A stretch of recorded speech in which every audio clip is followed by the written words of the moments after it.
1942년을 한 달여 남겨놓은 11월 30일 오후 11시 30분경 남태평양의 과달카날섬 북쪽 해역에서는 미 해군과 일본 해군의 전투가 또다시 벌어집니다. 과달카날에 일본 육군의 식량을 싣고 온 일본 구축함 8척은 이를 예상하고 기다리고 있던 미 구축함 6척, 순양함 5척으로 이루어진 함대를 만납니다. 미 함대는 먼저 함포 사격을 가해 일본 구축함 타카나미를 대파시키지만 타카나미가 앞에서 미군의 포화를 맞아주는 사이 어뢰를 이용한 반격으로 함대 대열의 중간에서 오던 중순양함 미니애폴리스와 뉴올리언즈를 대파시킵니다. 특히 미니애폴리스는 미 함대 사령관 칼튼 라이트 제독이 타고 있던 기함이어서 미 함대는 이후의 전투에서도 매우 불리한 위치에 처했습니다. 어뢰를 맞은 시각은 각각 오후 11시 27분과 28분이었습니다. 이 사진은 미니애폴리스가 1939년에 함포 사격 연습을 하고 있는 모습인데요.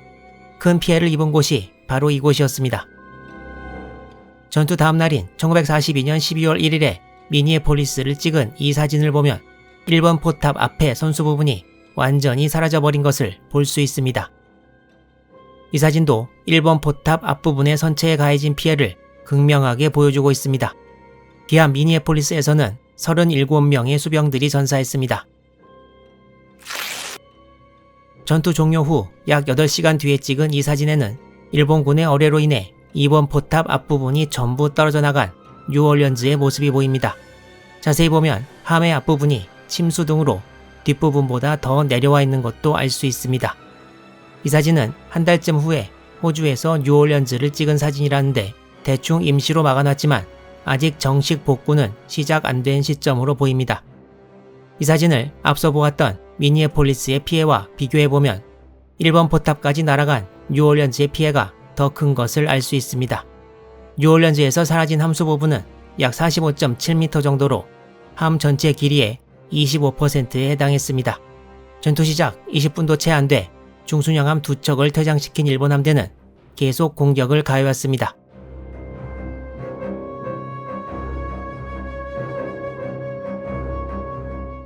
미니애폴리스와 뉴올리언즈가 어뢰를 맞아 큰 피해를 입은 오후 11시 28분 일본 구축함 쿠로시오와 오야시오에서 총 12발의 어뢰를 발사합니다. 남동쪽으로 항진하던 일본 구축함 4척은 11시 30분이 되어 다시 방향을 틀어 북서쪽으로 돌아가기 시작했습니다. 오후 11시 32분에는 기함 나가나미에서 어뢰 8발을 미 함대 측을 향해 발사했고 1분 뒤에는 카와카지에서도 어뢰 8발을 미 함대 쪽을 향해 발사했습니다. 이미 중순양함 2척이 큰 피해를 입은 뒤에도 일본 구축함들의 어뢰는 계속 미 함대를 향해 다가왔습니다. 일본 측 기록에 따르면 이 즈음 미 함대의 함포 사격이 기함 나가나미에 집중되었다는 대목이 나오는데 대부분의 포탄이 함의 뒤쪽 부분에 미치지 못하고 떨어져 피해는 없었다고 합니다. 미 순양함들은 수상 정찰기들을 미리 과달카날 북쪽 툴라기로 보내 필요한 때 정찰을 하게 했는데 마침 이날따라 해면이 너무 잔잔했고 이러면 수상기가 바다에서 뜨기 어렵다고 합니다. 수상기들은 뒤늦게 떠서 교전 장소로와 일본 함대를 발견했으나 명령이 없으면 조명탄을 투하하지 말라는 라이트 제독의 지침 때문에 계속 기다렸지만 기함 미니애폴리스가 이미 어뢰를 맞아 통신 불능이 되어 조명탄 투하 기회는 오지 않았습니다. 미군으로서는 실수에 불운이 겹친 상황이었습니다. 미니애폴리스와 뉴올리언즈의 뒤를 따라오던 미 순양함은 3척이 더 있었습니다. 빨리 위험지역을 지나간 선두의 구축함 부대와 달리 집중적인 일본 어뢰 공격을 받은 순양함 부대. 이 순양함 3척은 일본의 공격을 무사히 피하고 동료함의 복수를 할 수 있을까요?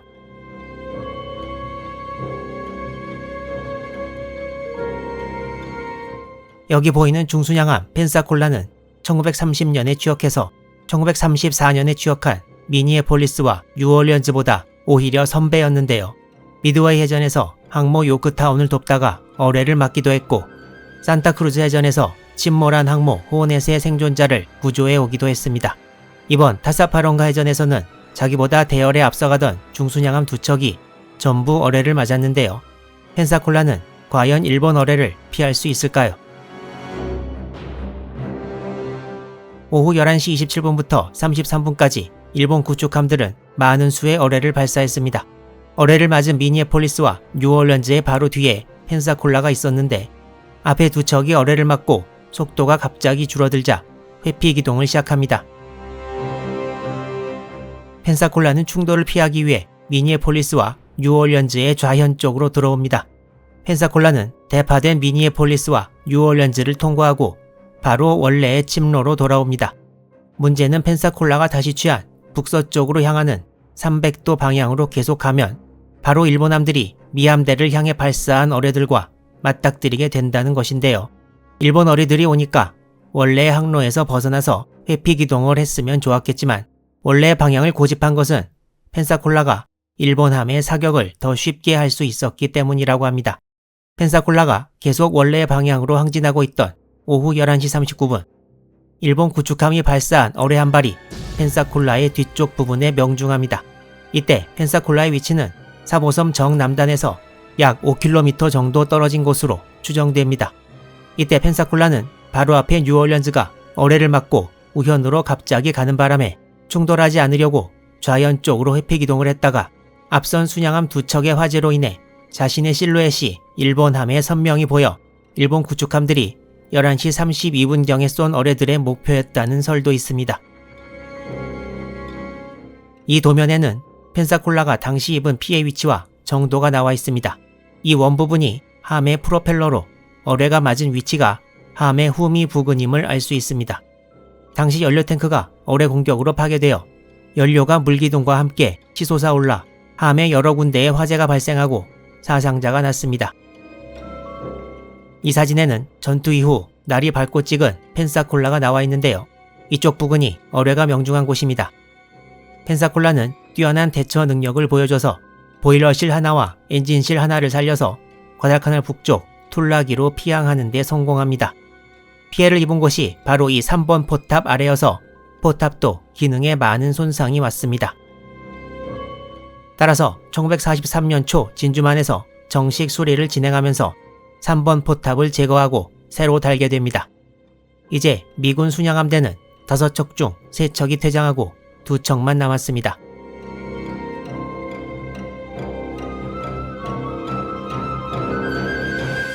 기준 배수량이 거의 1만 톤에 육박했지만 6인치 주포를 가지고 있어 경순양함이었던 호놀룰루. 호놀룰루는 미 순양함 대열의 4번째에 있었는데요. 미니애폴리스와 뉴올리언즈가 어뢰를 맞았고 펜사콜라가 속도를 줄일 당시 호놀룰루는 펜사콜라와 반대로 우현 쪽으로 회피 기동을 성공적으로 했고 일단 무사히 사보섬을 왼쪽으로 돌아 빠져나가는 데 성공했습니다. 호놀룰루에 탑승했던 870여 명의 승조원들에게도 피해가 없었습니다.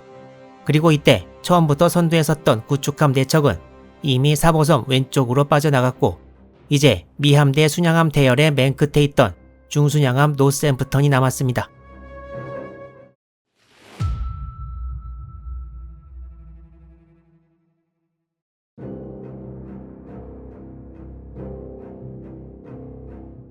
(1930년에) 취역한 미 중순양함 노샘프턴.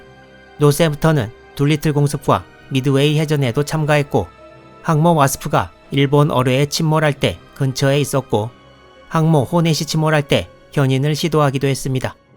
지금 벌어지고 있는 타사파론가 해전에서 자기 앞에 순양함 4척 중에 3척이 당했는데요. 태평양 전쟁 여러 전투의 산 증인인 노샘프턴은 과연 무사히 이곳을 빠져나갈 수 있을까요? 노샘프턴이 정신을 차리고 보니 이미 미니애폴리스와 뉴올리언즈는 불길에 휩싸인 지 오래고 펜사콜라도 사보섬 정남 쪽에서 어뢰를 맞는 것을 목격했습니다. 그리고 호놀룰루가 불타는 순양함들의 뒤쪽으로 피해가는 것을 보고 따라갑니다. 노샘프턴은 곧 호놀룰루를 시야에서 놓쳐버립니다. 노샘프턴은 호놀룰루보다 더 크게 오른쪽으로 돌게 되고 사보섬 쪽으로 향하게 됩니다. 불타는 동료 순양함들을 뒤로하고 사보섬 쪽에서 일본 함들과 다시 전투를 기대했는데요. 노샘프턴은 더 서쪽으로 항진했고 이제 시간은 오후 11시 48분이 되었습니다. 노샘프턴의 함장은 이때 정서 방향에서 어뢰 2발이 서로 근접해서 오는 것을 목격했고 이 어뢰들은 그대로 함을 강타합니다. 회피기동을 명령할 틈도 없이 2발의 어뢰가 거의 동시에 충돌해서 노샘프턴의 많은 수병들은 단 한 번의 폭발만 느꼈다고 합니다. 이때 사보섬 남쪽을 무사히 돌아나가고 있던 호놀룰루에서 이 명중 광경을 목격하는데요. 어뢰 두 발은 노스햄프턴의 좌현 뒷부분에 명중했고 약 250피트, 75m 정도의 높이로 불길과 연기가 치솟았다고 합니다.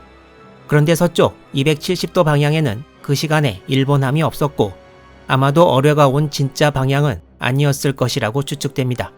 일본 함들은 이 시간에도 남은 어뢰를 발사하고 있었고 정확히 어떤 일본 구축함이 노스햄프턴을 맞춘 어뢰를 쏘았는지는 확실하지 않습니다.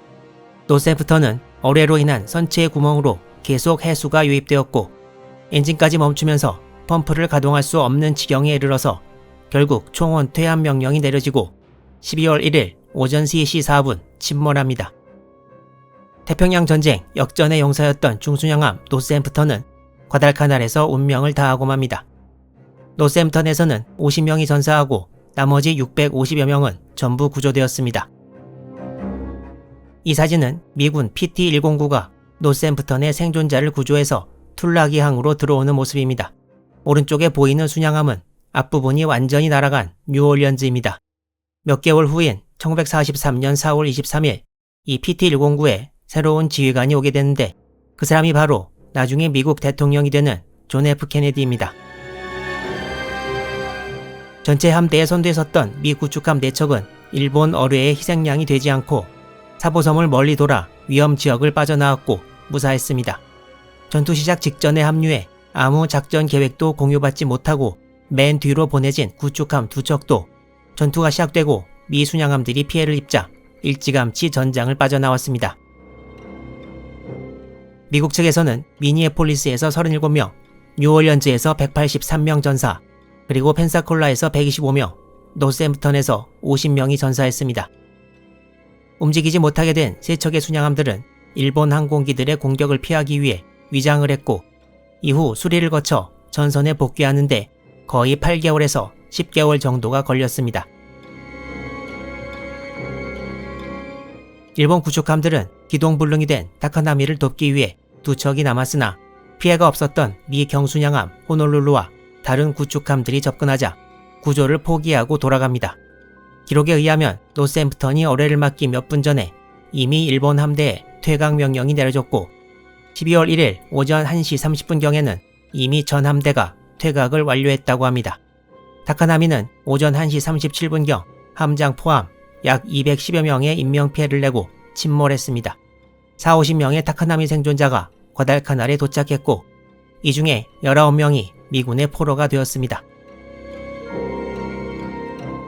타사파론가 해전은 진주만 기습, 사보섬 해전의 다음가는 미 해군의 굴욕적인 패배였습니다. 당시 일본 구축함들은 드럼통을 가득 싣고 있었고 재장전 어뢰도 없는 상황이어서 일반적인 상황이었다면 전투 결과는 훨씬 더 안 좋을 수 있었습니다. 이 모든 사태의 원인이라고 할 수 있는 함대 지휘관 칼튼 라이트 제독은 이 전투에서의 공으로 네이비 크로스를 수여받았지만 이후 커리어의 대부분을 육지에서 보내게 됩니다. 라이트 제독은 스스로 패전에 책임을 지는 자세를 보였고 다른 사람들을 탓하지 않았다고 합니다. 그렇지만 타사파론가 해전에서 단 하나 미국 측이 위안을 찾을 일이 있었다면 바로 굶주리는 과달카날의 일본 육군에 대한 보급이 하루 더 지체되었다는 점이었습니다.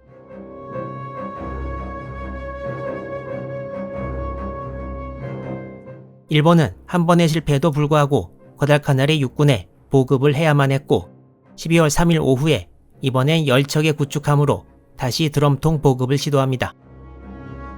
일본 함정들은 해가 지려고 할 즈음 미군 항공기의 공습을 받지만 이를 뚫고 1500 드럼의 식량을 근처 바다에 투하하는 데 성공합니다. 그러나 육지 일본군이 이 드럼통들을 해안으로 끌고 가기 전에 미 항공기의 공격으로 1500 드럼 중에 310 드럼만 일본군에 전달됩니다. 이렇게 두 번째 드럼통 수송도 거의 실패로 돌아갔습니다. 3차 드럼통 수송은 12월 7일에 있었습니다. 일본군은 참가하는 구축함의 숫자도 12척으로 늘리고 드럼통을 최대한 해안 가까이 떨어뜨리기로 하고 작전에 들어갑니다. 그렇지만 해질녘에 일본 함대를 공습한 미군 항공기들 때문에 구축함 노아키가 기동불능이 되어 견인된 채 기지로 돌아가고 나머지 일본 함대는 미군 PT 보트들이 나타나자 지레 겁을 먹었는지 작전을 포기합니다. 이렇게 일주일 동안 3번의 드럼통 수송 작전을 시도한 일본은 구축함 한척 침몰, 한척 기동 불능에 손상을 입고 식량 수송은 거의 하지 못합니다. 그리고 다음 날인 12월 8일이 밝았습니다.